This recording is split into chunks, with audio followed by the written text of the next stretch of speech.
ગયો ને અમારો યોદ્ધો.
મેગા ડિમોલેશન જુનાગઢ મહાનગરપાલિકા દ્વારા મેગા ડિમોલેશન હાથ ધરવામાં આવ્યું હતું અને તમને હું કેમેરામેનને વિનંતી કરીશ કે જે અત્યારના દ્રશ્યો બતાવશે.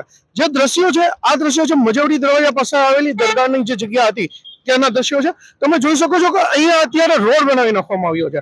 મોડી રાત્રે તંત્ર દ્વારા અહીં ડિમોલેશનની પ્રક્રિયા હાથ ધરવામાં આવી હતી. જુનાગઢ પોલીસ સ્ટાફના ડીવાયએસપી, એસપી તેમજ પૂરતો પોલીસ બંદોબસ્ત રાખી અને એક ચાપતો બંદોબસ્ત ગોઠવવામાં આવ્યો હતો અને મોડી રાત્રે જ મેગા ડિમોલેશનની પ્રક્રિયા હાથ ધરવામાં આવી હતી. આ મજવડી ગેટ પાસે જે દરગાહ આવેલી હતી ત્યાં 16 જૂન, જી હા 16 જૂને અહીં પથ્થરમારાની ઘટના પણ બની હતી. પોલીસ પર મોટી સંખ્યામાં પથ્થરમારાની ઘટના બની હતી. હું તમને જે દ્રશ્યો બતાવું છું તે પોલીસ ચોકીના દ્રશ્યો છે. આ પોલીસ ચોકી પર પથ્થરમારો પણ થયો હતો. હાલ જે પરિસ્થિતિ છે આજની અત્યારની ડિમોલેશન બાદ અહીં પૂરતો પોલીસનો બંદોબસ્ત ગોઠવી દેવામાં આવ્યો છે. તમને જોઈ શકાય છે કે જે રીતના જનજીવન છે એ પણ સામાન્ય છે. કોઈ પણ પ્રકારની તંગદિલી સર્જાઈ નથી અને હાલ પોલીસ દ્વારા પણ સતત પેટ્રોલિંગ હાથ ધરવામાં આવી રહ્યું છે. પૂરતો ચાપતો બંદોબસ્ત છે. આ જે વાત કરી હતી એ હતી જુનાગઢ મહાનગરપાલિકા દ્વારા જે ડિમોલેશન પ્રક્રિયા હાથ ધરવામાં આવી છે તે મજવડી દરવાજાના ઘટનાના દ્રશ્યો હતા. સાગર નિર્મલ, નિર્ભય ન્યૂઝ, જુનાગઢ.